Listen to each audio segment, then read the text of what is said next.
1942年8月23日，8月的阳光炙烤着斯大林格勒的街道。一名叫做弗拉基米尔·伊万诺维奇的士兵站在伏尔加河边，注视着远处的苏联工厂。此刻，德军的炮火声渐渐逼近，空气中弥漫着火药的味道。弗拉基米尔知道，一场生死之战即将展开。片刻后，天空中传来一阵轰鸣。弗拉基米尔抬头望去，只见成群的德军轰炸机在天空盘旋。顷刻之间，巨大的爆炸声响彻云霄，地面开始颤抖，仿佛大地发出的呻吟一般，炮弹如雨点般落下。斯大林格勒顷刻间陷入一片火海。通过以上的战场描述，相信肯定有人能猜到是哪场战役。无论是谁，什么类型的节目，只要有二战转折这一论点，都无可避免的要提及以上战场。本期节目也不例外。1942年6月，摧毁日军4艘航母的中途岛战役；1942年10月，阻止德军控制苏伊士运河的阿拉曼战役；1942年至1943年，首次在东线遏制德军攻势的斯大林格勒战役；1943年7月，号称二战最大规模坦克战，将德军成功赶出苏联的库尔斯克战役；1944年6月，对欧洲大陆展开反攻的标志，盟军在诺曼底抢滩登陆的 D-Day。客观来说，想要从以上战役中选出二战真正的转折点，并不是一件容易的事。中途岛战役的胜利，成功摧毁了日本的主力航空母舰，使美军在太平洋战场上占略了战略主动权。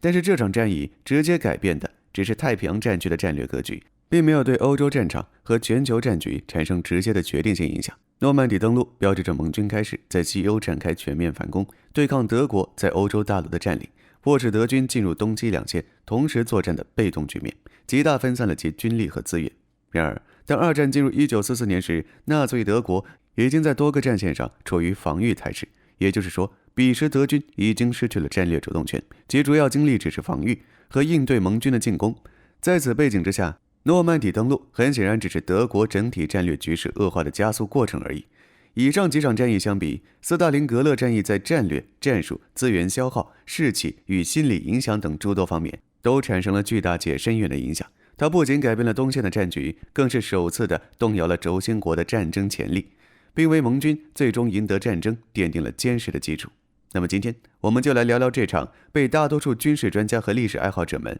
称之为二战转折点的斯大林格勒战役。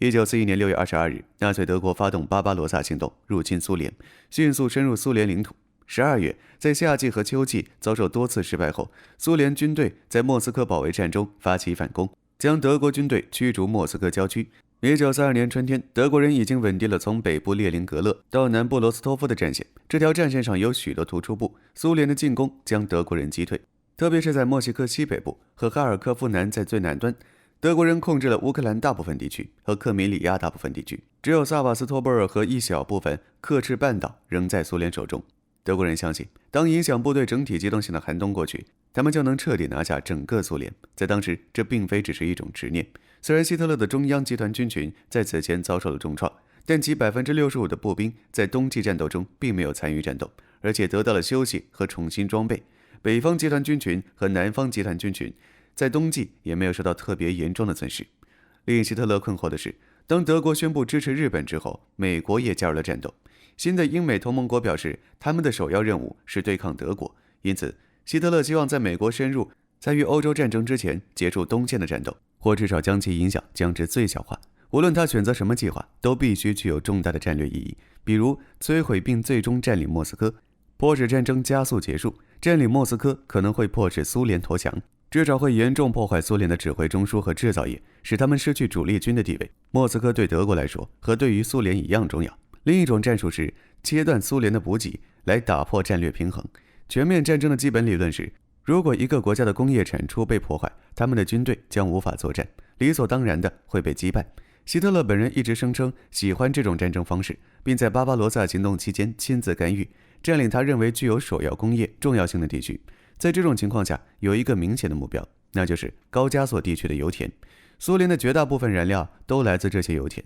如果能够到达伏尔加河，苏联大部分粮仓的粮食供应将被完全切断，因为粮食要么通过伏尔加河上的驳船运输，要么通过更西边的铁路线运输，而这些铁路线也在德军的计划之内。这就是斯大林格勒的重要性。无论是战略位置还是意识形态和宣传，只要拿下斯大林格勒，德军就算取得了第二次世界大战的初步胜利。当然，苏联领袖斯大林也意识到了这一点。战争到了这个阶段，苏军的机动作战能力和德军相差甚远。然而在城市作战中，短程火器较装甲和机械化战术则更具优势。因此，斯大林下令死守斯大林格勒，只要还能移动，全部都要被送往前线。第一波攻势，德国南方集团军从俄罗斯南部大草原向高加索地区猛攻，夺取了那里重要的苏联油田。希特勒没有按照总参谋部的建议将注意力集中在苏联首都莫斯科，而是继续向乌克兰东部派遣部队和物资。计划中的夏季攻势代号为 Fallball。 参与该行动的包括德国第6集团军、第17集团军、第4装甲集团军和第1装甲集团军。南方集团军于1941年占领乌克兰，该集团军驻扎在乌克兰东部，将率先对斯大林格勒发动攻势。然而，希特勒下令将南方集团军分成 A、B 两部分，不在威廉·李斯特的指挥下，继续按照计划与第17集团军和第1装甲集团军一起向南向高加索推进。布和赫尔曼霍特的第4装甲集团军将向东向伏尔加河和斯大林格勒市进发。蓝色行动原计划于1942年5月底开始，然而参与蓝色行动的许多德国和罗马尼亚部队当时正在围攻克里米亚半岛的萨瓦斯托波尔，导致蓝色行动的围城计划被多次推迟。1942年6月28日，南方集团军开始进攻俄罗斯南部。德军的进攻一开始就很顺利，苏联军队在广阔的空旷草原上几乎没有抵抗，就开始向东溃败。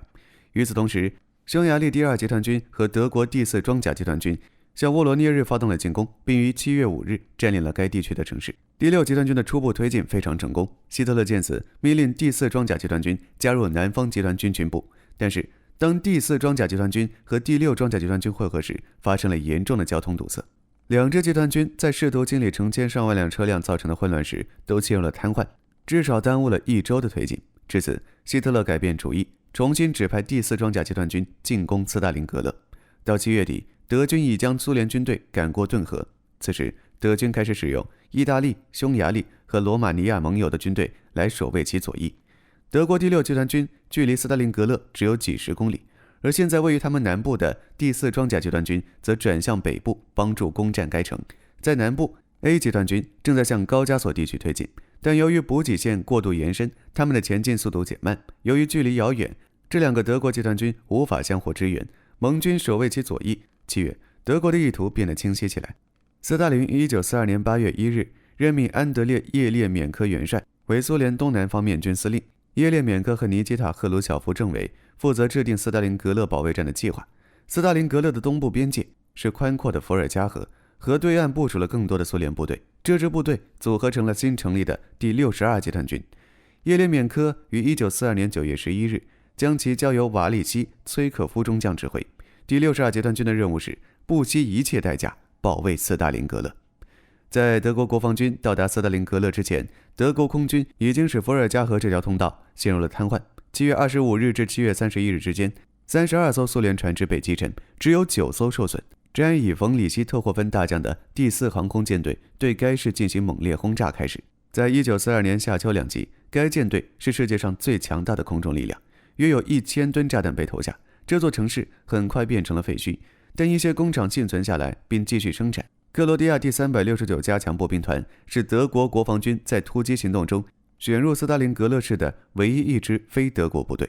面对潮水一般的进攻，斯大林下令不准平民离开城市，理由是平民的存在会让苏联城市守军更加拼命的抵抗。平民包括妇女和儿童被派去修建战壕和防御工事。8月23日，德军大规模空袭引发大火，致使数千人丧生。斯大林格勒变成了一片瓦砾和烧毁的废墟。弗罗西洛夫斯基地区 90% 的居住空间被摧毁，苏联空军及空降兵被德国空军彻底击溃。8月23日至31日，邻近地区的 VVS 部队损失了201架飞机。尽管8月份增援了约100架飞机，但只有192架可用飞机，其中包括57架战斗机。9月底，苏联向斯大林格勒地区增派了空中增援部队，但损失惨重，德国空军完全控制了天空，保卫城市的重担落在了苏军第1077防空团的身上。这支部队主要由年轻女性志愿者组成，他们没有接受过地面目标攻击训练，在没有其他苏联部队支援的情况下，女防空炮手们不得不与德军前进的坦克交战。据报道，德国第16装甲师与苏军第107集团的炮手们一枪一弹的战斗，直到所有37个防空炮台都被摧毁或击溃。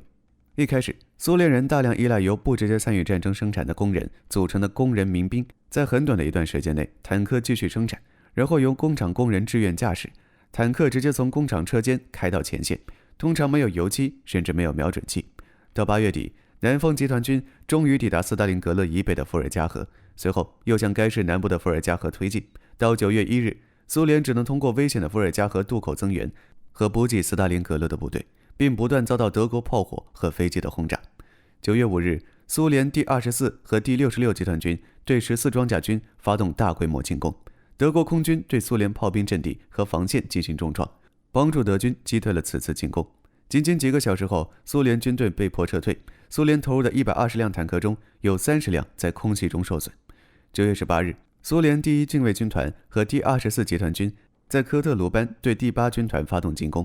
第8航空军出动一波又一波的斯图卡俯冲轰炸机阻止，德军突破，进攻被击退。斯图卡俯冲轰炸机击毁了当天上午被击毁的106辆苏联坦克中的41辆，而护航的 Bf-109 摧毁了77架苏联飞机，粉碎了他们剩余的实力。在被毁坏的城市废墟中，包括苏联第13近卫步兵师在内的苏联第62和第64集团军在房屋和工厂中重新建立了防御据点。此时的战斗变得更加激烈。《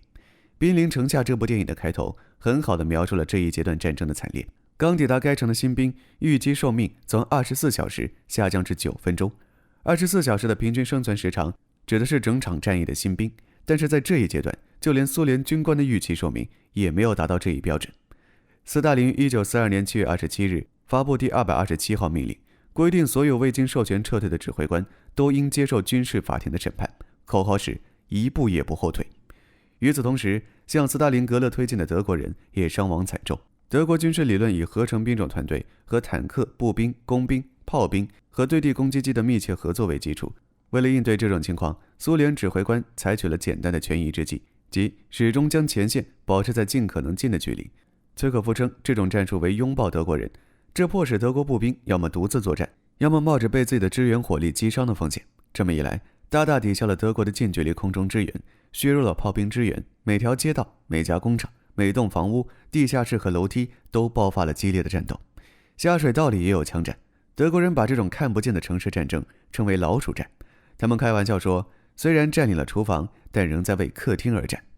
马马耶夫山岗是一座位于城市上方、血流成河的显眼山丘，战斗尤其残酷。该阵地多次易主。苏军第13近卫步枪师任务是于9月13日夺回马马耶夫山岗和1号火车站，两个目标都取得了成功。但是在短短的6小时内，以上两个目标历经14次易主。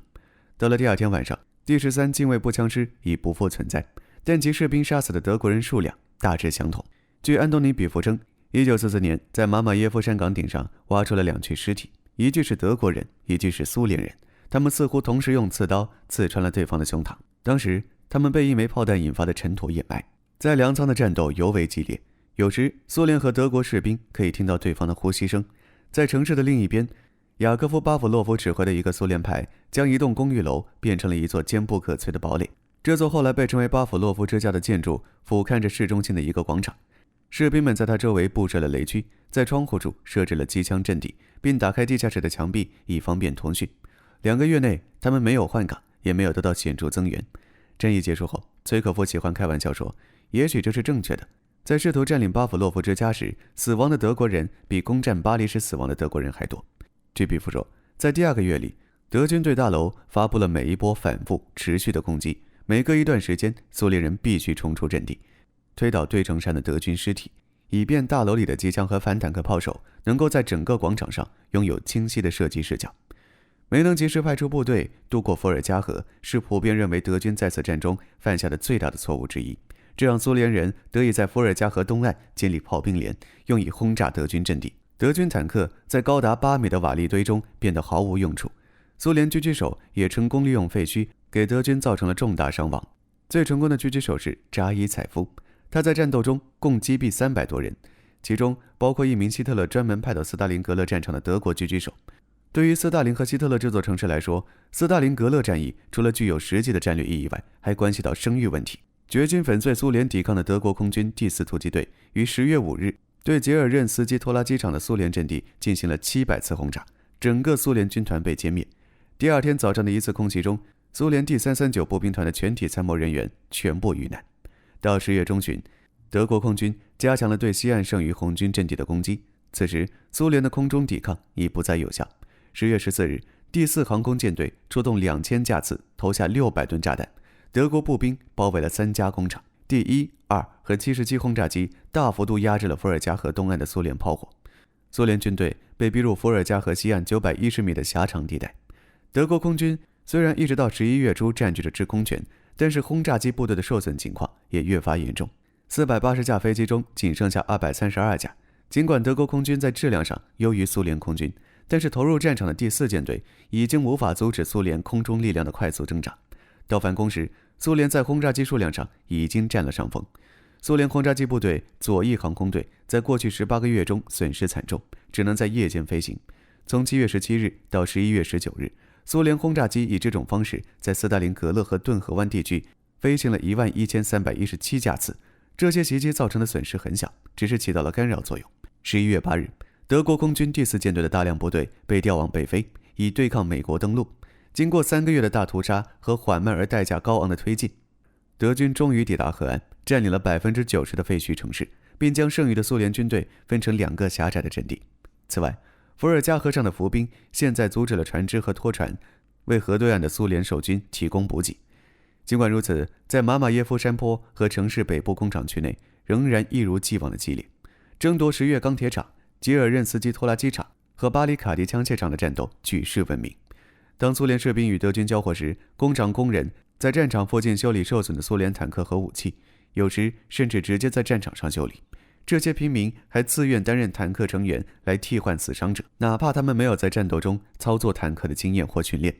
意识到德军没有做好冬季进攻的准备后，苏联红军最高统帅部决定进行一系列进攻行动，围困斯大林格勒的德国第6集团军。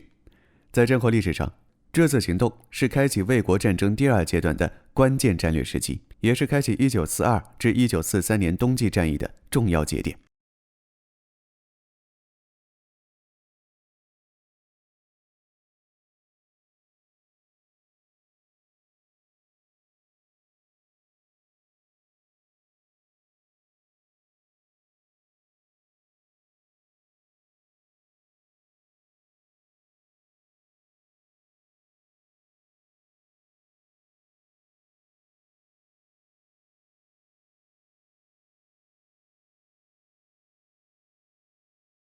在围城期间，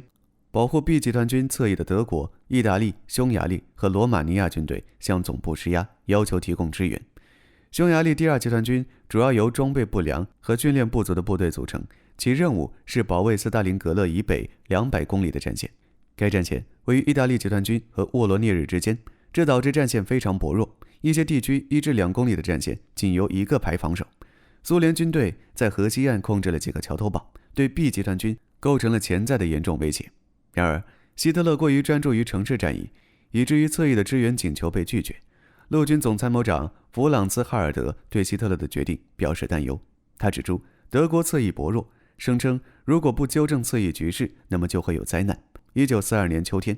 负责斯大林格勒地区战略规划的苏联将军亚历山大·瓦西里耶夫斯基和格奥尔基·朱可夫将大批苏联军队集中在斯大林格勒城南北的草原上。德军的北翼岌岌可危，防守他的是意大利、匈牙利和罗马尼亚部队。这些部队的训练、装备和士气都比德军差。苏联人深知这一点，他们非常愿意和非德军部队对抗，就像英国人在北非尽可能的喜欢攻击意大利军队而不是德军一样。苏联的计划是突破过度伸展和防守薄弱的德军侧翼，将德军包围在斯大林格勒城内。在进攻准备期间，朱可夫亲自视察前线，这对于一位高级将领来说实属罕见。这次行动代号为天王星，与针对中央集团军权的火星行动同时发起。其计划与朱可夫3年前在哈勒辛河战役中实施的双重包围并全歼日军第23师团的胜利类似。11月19日，3个完整的集团军组成，即第1近卫集团军、第5坦克集团军和第21集团军，共包括18个步兵师、8个坦克旅、2个摩托化旅、6个骑兵师和1个反坦克旅，攻击德军侧翼。罗马尼亚人压力倍增，要求德军总部增援，但再次遭到拒绝。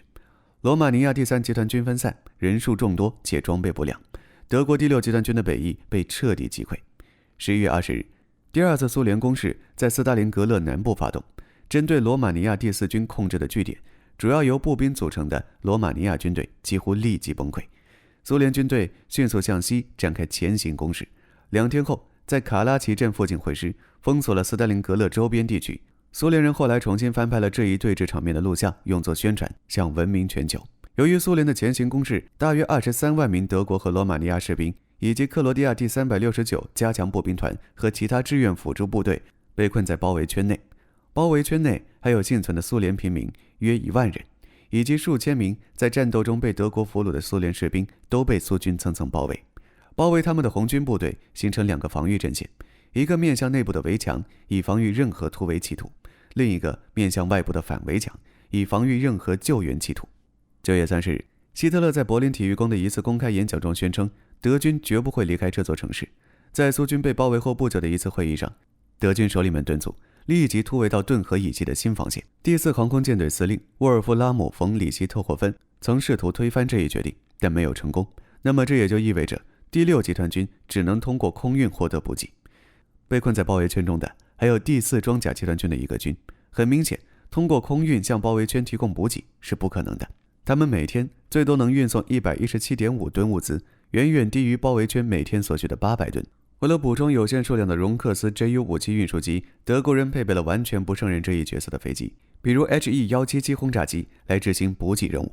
空中补给任务失败了，恶劣的天气条件、技术故障、苏联防空火力猛烈以及战斗机拦截导致488架德国飞机损失。德国空军甚至未能到达其所能达到的最大补给能力117吨，平均每天向被困的德国军队运送94吨补给。即便如此，这些补给也往往是不够的或不必要的。一架飞机运来了20吨伏特加和夏季制服，在他们当时的处境下完全没用。冒险冲进包围圈的做法也使德军的运输大队损失惨重，约有266架荣克斯 JU-52被摧毁，占德国战线舰队总兵力的1/3。HE-111大队在运输行动中损失了165架飞机，其他损失包括42架荣克斯 JU-86、9架 FW-200 秃鹰、5架 HE-177 轰炸机和1架 JU-290。德国空军还损失了近1000名经验丰富的轰炸机机组人员。德国空军的损失非常惨重，以至于德国空军第4舰队的4个运输部队被正式解散。苏联军队巩固了他们在斯大林格勒周围的阵地，并开始了为缩小包围圈而展开的激烈战斗。德国试图解救被困部队的冬季风暴行动于12月被苏联成功击退。俄罗斯严酷的冬季开始全面影响双方的战斗。伏尔加河结冰，苏联人得以更轻松地为部队提供补给。被困的德国人迅速耗尽了取暖材料和医疗用品，数千人开始死于冻伤、营养不良和疾病。12月16日，苏联发动第2次攻势及土星行动，试图突破顿河上的轴心国军队并占领罗斯托夫。如果成功，这次攻势将把南方集团军的剩余部队困在高加索地区。德国人对此建立了机动防御，小部队将守住城镇，直到支援装甲部队到达。第6集团军现在完全没有可能得到德国的增援。然而，在斯大林格勒的德国士兵们并不知晓这个真相，他们相信增援部队正在赶来。一些德国军官要求保卢斯违抗希特勒坚守的命令，突围斯大林格勒包围圈。保卢斯拒绝了，因为他讨厌违抗命令。此外，虽然在最初几周内可能可以突围，但到了最后阶段，第6集团军缺少突围所需的燃料。在严酷的冬季条件下，德国士兵徒步突破苏军防线将面临巨大困难。包围圈内的德军从斯大林格勒郊区撤退到城内。1月16日皮托尼克和1月25日古姆拉克2座机场的失守，意味着空中补给和伤员撤离的终结。其他消息来源表明，德国空军最后一次从古姆拉克起飞是在1943年1月21日至22日夜间。第3条也是最后一条可用的跑道是斯大林格勒飞行学校。据报道，德国空军最后一次在这条跑道上起降是在1943年1月22日至23日夜间。1943年1月23日白天之后，除了持续空投弹药和食物外，没有更多的着陆报告。德国人现在不仅挨饿，而且弹药也用完了。尽管如此，他们仍然顽强抵抗，而苏联人则被他们包围的德军数量之多所震惊，不得不增援包围圈内的部队。斯大林格勒再次爆发了血腥的城市战。这一次，德军被逼退到了伏尔加河畔，他们在工厂区加固了阵地。苏联人的猛烈攻击几乎与1个月前他们所经历的一样。德军采取了一种简单的防御措施，在所有窗户上安装铁丝网，以保护自己免受手榴弹的伤害。苏联人的回应是将鱼钩固定在手榴弹上，这样投掷时它们就会粘在网上。此时，德军在城里已经没有了可用的坦克，那些仍然能用的坦克充其量只能用作固定炮。一名苏联特使向保卢斯提出了慷慨的投降提议，如果他在24小时内投降，德国人将获得所有囚犯安全的保证，德国病人和伤员也将得到医疗照顾，承诺允许囚犯保留他们的个人物品，提供正常的食物配给，并允许战后遣返回他们希望去的任何国家。但是保卢斯没有答复，因为阿道夫·希特勒命令他不得投降。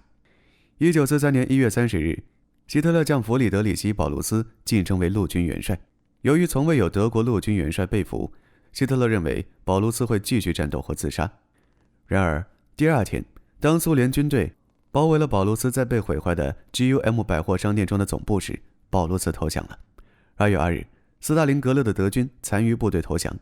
，91000名疲惫、生病和饥饿的德国人被俘。让苏联军队高兴而让第三帝国沮丧的是，囚犯中包括22名将军。希特勒对陆军元帅的投降感到非常愤怒，认为保卢斯原本站在永恒荣耀的门口，却愚蠢地改变了主意。根据德国纪录片《斯大林格勒》的内容，超过11000名德国和轴心国士兵拒绝在正式投降时放下武器，他们似乎认为战斗致死比在苏联集中营里慢慢死去要好。这些部队一直躲在城市的地下室和下水道里，抵抗到1943年3月初。根据纪录片中展示的苏联情报文件显示，零星战斗中有2418名德军死亡，8646人被俘。91000名德国战俘只有5000人幸存下来。在被包围期间，他们因疾病、饥饿和缺乏医疗而虚弱不堪，此后又被送往苏联各地的劳改营，大多数人因过度劳累和营养不良而死亡。少数高级军官被带到莫斯科用于宣传目的，其中一些人加入了自由德国全国委员会，包括保卢斯在内的一些人签署了反希特勒声明，并向德国军队广播。直到1943年1月底，德国宣传媒体对这场战役的正面报道才逐渐停止。至此，德国公众正式获悉了这场堪称灾难的战役。这虽然不是德国军队第一次遭遇重大挫折，但斯大林格勒惨败的规模绝对是无与伦比的。斯大林格勒战役是人类历史上规模最大的战役之一，持续了110万德国人、20万罗马尼亚人、13万意大利人和12万匈牙利人被杀、受伤或被俘，其余战俘在苏联战俘营中死亡。在整个斯大林格勒地区，轴心国共有150万人死亡、受伤或被俘。根据档案数据，苏军共伤亡112万9619人，47万8741人阵亡和被俘，65万0878人受伤。这些数字是整个斯大林格勒地区的数字，在斯大林格勒市内就有75万人阵亡、被俘或受伤。此外，在德国第4装甲集团军和第6集团军接近该市时，仅1周的空袭就导致斯大林格勒及其郊区有4万多名苏联平民丧生，城外地区平民死亡总数不详。总而言之，这场战役估计导致轴心国和苏联共计伤亡170万至200万人。斯大林格勒战役不仅是战争的转折点，也分别体现了德军和苏军的纪律和决心。苏联军队保卫了斯大林格勒，抵御了德军的猛烈进攻，损失非常惨重。新来的士兵预期寿命不到1天，苏联军官的预期寿命只有3天。1945年，斯大林格勒被授予英雄城市称号，以纪念苏联保卫斯大林格勒的英勇行为。战后，在20世纪60年代，一座巨大的纪念碑“祖国母亲”在俯瞰城市的马马耶夫山岗上树立起来。这座雕像是战争纪念建筑群的一部分，其中包括故意保留战后原样的残垣断壁、谷物桶仓和巴甫洛夫之家仍然可以参观。即使在今天，人们仍可以在马马耶夫山岗上找到骨头和生锈的金属碎片，它们既象征着战争期间人类的苦难，也象征着成功但代价高昂的抵抗德国入侵。正如诸多竞技运动一样，任何称得上是转折的节点，都是在逆风的情况下实现了反超和翻盘。斯大林格勒战役的胜利不仅在于规模的庞大、牺牲人数的众多，更关键的是，这场战役打破了德军的连胜势头，使其正式陷入了持久战这片沼泽地。对于整场第二次世界大战来说，斯大林格勒战役的意义要远远大于莫斯科保卫战。